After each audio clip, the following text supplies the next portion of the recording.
Stanley. Time to get up. Stanley. Wakey, wakey. I like to play or be treated as a baby. Hi, puppy. Just to get the love and affection, safeness. Basically, just go back to a time where you're caring for a 1 or 2 year old, and that's what it is for me. Okay. 29-year-old Stanley Thornton spends around half his life pretending to be an infant. He calls himself an adult baby. With being an adult baby, I've had a couple different reactions, some good, some not so good. I've had some people that are perfectly fine with it, and I've had others that are just angry, like they think that it's an automatic that you're a pedophile because you're into it. That's all. You need to cut your hair. It's getting too long. You're starting to look like a little girl.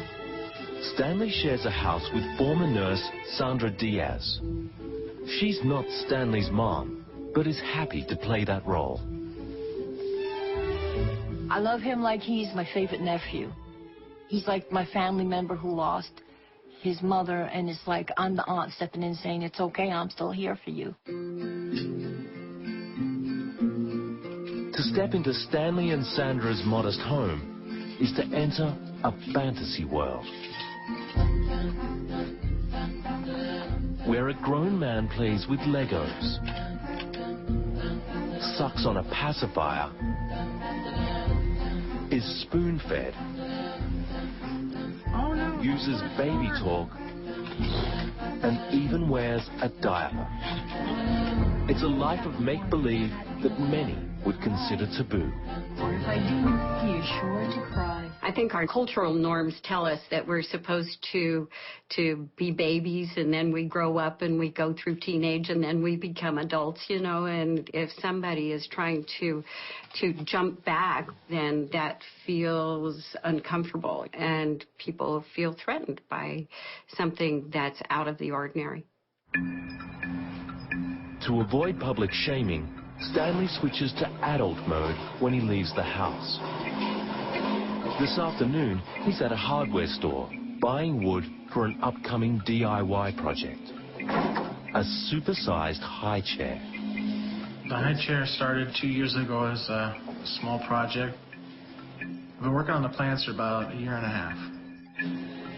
So I wanted to create something that was modular and could hold my weight, so I'm not exactly a little guy.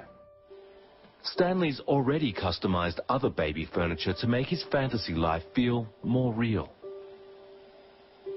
This is my nursery and this is my crib. It took me about a day to build it and another day to paint it. This particular side goes up and down, the other one's stationary.